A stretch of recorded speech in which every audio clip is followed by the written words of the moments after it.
দাও, তাহলে আমি সুন্দরভাবে তোমাকে এনার্জি দিতে পারবো, বুঝছো? এই জিনিস দেখার পরে দাঁড়ায় নাই। আরে সবই ঠিক আছে, কিন্তু তারপরে একটু ধরাধরি একটু ছোঁয়াছুঁই করলে জিনিসটা ভালো হয় না? এই শুনেন, এটা কোথায়? আমার বাসায়, আমার বেডরুমে। বেডরুম? কেন, সমস্যা মনে হচ্ছে? আরে না, স্ট্রং স্ট্রং। এই যে শব্দ করে। আরে শোনো, তুমি হয়তো জানো না, আমি প্রতি সপ্তাহে 2 থেকে 3 জন তোমাদের ওখান থেকে আমি মেয়ে নিয়ে আসি এখানে, বুঝছো? আর অরিজিনাল কথা হচ্ছে, এতদিন আমি ছোট পম্পমওয়ালা মেয়ে আনছি, বুঝছো? আজকে না তোমার পম্পমগুলো দেখে আমি খাওয়াস খেয়ে গেছি, এই জন্যই আমি তোমাকে আজকে নিয়ে আসছি।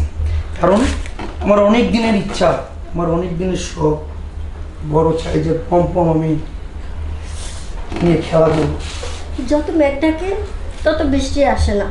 আর এত কথা শোনার টাইম নাই, কাজ করতে আসেন, কাজ করেন তো। আমার আবার এইখানে কাজ করে আরেক জায়গায় যাইতে হবে। আরে বুঝলাম তো, তোমাকে যে টাকা দিয়ে নিয়ে আসছি প্রয়োজনে একটু বাড়িয়ে দেবো, কিন্তু আমাকে ইমোশনাল হতে দাও, একটু ভালো করে একটু খাওয়াই তো। এসব ধরাধরি আমার ভালো লাগে না। উঠবেন, ঢুকেবেন, বের করবেন, চলে যাবেন। আসলে এইভাবে মজা হয় না। আমি যে কারণে বাসায় নিয়ে আসি কি জন্য জানো? নিজের ঘরের বইয়ের মতো করে আদর করবো বলে নিয়ে আসছি।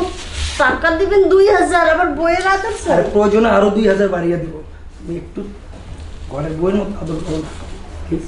আসলে না, ছোট পম্পম এ খেলতে খেলতে আমার না আর ছোট পম্পম ভালো লাগে না। এই জন্য আজকে প্রথমে যাই, তোমার এই যে বড় পম্পমটা দেখে আমি ক্রাশ খেয়ে গেছি, এই জন্য তোমাকে নিয়ে আসলাম। শোনো, চলো এখন এনজয় করি, ঠিক আছে? এত তাড়াতাড়ি? একটু বসি, আমরা একটু গল্প করি। আসলে গল্প করার সময় নেই, কারণ সমস্যা হতে সময় লাগে না। তোমাকে নিয়ে আসছি, কেন? এটা তো আপনার বাসায়, এ সমস্যা হবে কেন?